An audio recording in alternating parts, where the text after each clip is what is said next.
এটা কি বাঙি না? এটা কতদিন পরে এরকম কাটা হচ্ছে, খাওয়া হচ্ছে আমাদের বলো তো? 30 বছর পরে কাটলাম। 30 বছর পরে আমরা একেবারে জমিতে যে দেখলাম যে এরকম পেকে আছে, পাকা অবস্থায় তুলে নিয়ে আসছি এবং আমরা খাবো বন্ধুরা মিলে। আশা করি ভালো লাগবে। আর বাজারে যা পাওয়া যায় তা তো কাঁচাতেই ওরা বিক্রি করে, এই দেখো বাঙিটা পাকা বানাই করে।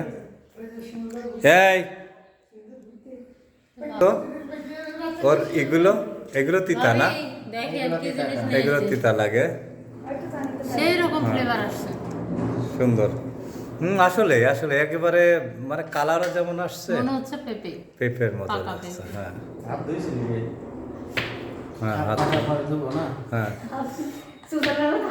মাশাআল্লাহ মাশাআল্লাহ, আমি দুই এক দিয়ে কাটছি। আল্লাহর নিয়ামত।